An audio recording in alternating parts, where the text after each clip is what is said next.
নমস্কার, Annie teller এসএমের কল্পনার জগতে সবাইকে স্বাগত। আশা করি সবাই ভালো আছেন। আজকে চলুন নতুন এক কল্পনার জগতে পাড়ি দেওয়া যাক। আজ চলুন ছন্দের মাধ্যমে গল্প করা যাক।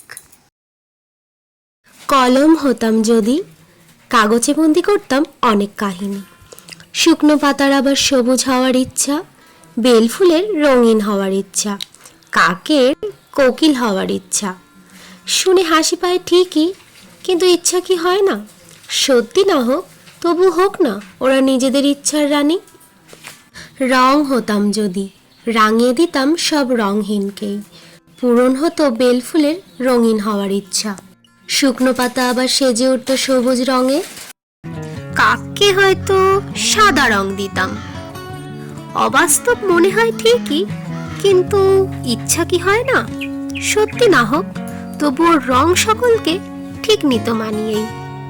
আকাশ হতাম যদি, ঠাঁই হতো না একটুকুও কালো মেঘের, ভালোবাসা হতো নক্ষত্র, চাঁদ হতো আমার স্নেহের প্রতীক। আর মেঘেরা ভালোবাসার বাহক। সত্যি হয়তো হতো, চারিদিকে ভালোবাসার বৃষ্টি ঝরিয়ে মাটিকে করত সিক্ত ভালোবাসা ও স্নেহের। খুশি হতাম যদি, দুঃখকেও হাসিয়ে আনন্দ করে নিতাম।